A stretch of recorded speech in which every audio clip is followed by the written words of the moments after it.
So is your impression of the obesity problem mostly due to people not having access to the right foods or having access to the wrong foods?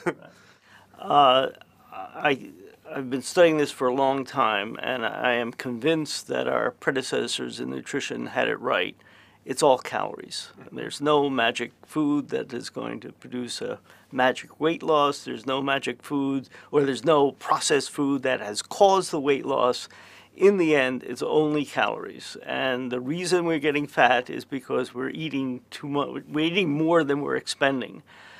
This is controversial because the food industry would like you to think that we're simply not moving enough, and that's the cause. But the evidence simply is not there. The evidence is very clear that the reason we are getting fatter is we're eating too much. And do you think that's a big part because of the marketing of high-calorie foods? It's absolutely right. I think Marion Nestle has it right on when she says that the business of food is to sell it, Yeah. and the companies are doing their best at selling us the food.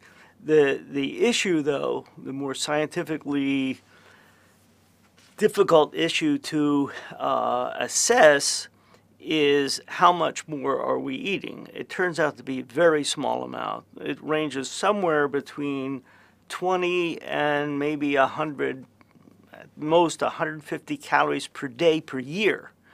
So that's not every day you're eating 100 calories. And over a span of a year, you increase by 100 calories per day. So that's so small, we do not have the methods to measure that. Yeah. On the other hand, there is no evidence that the expenditure measurements, where we have some very good measurements showing that we are getting fatter because we're moving less.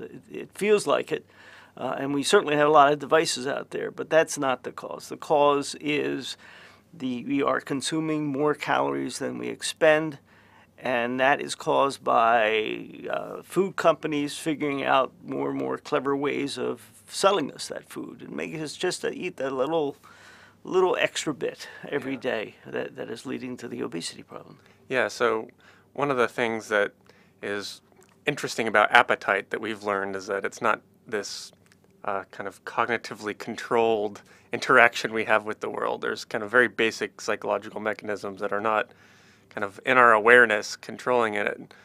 One might think like, oh, look, if you just exercise more, then maybe the balance will come right. But from what I've read, at least, it seems like, well, you might continue to overeat and just take in a little bit more calories. And so it's a difficult issue to settle. That's right. And we also have the confound, particularly in psychology, is that we all know what being hungry feels like, and we all know what being satiated or full feels like.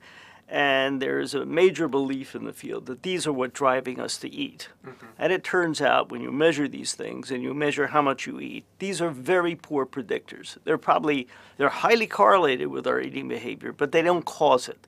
Yeah. And therefore, if you direct research at what are the determinants of hunger and appetite and satiety, you're misled. Yeah. And a lot of the research is I think, thwarted in that direction.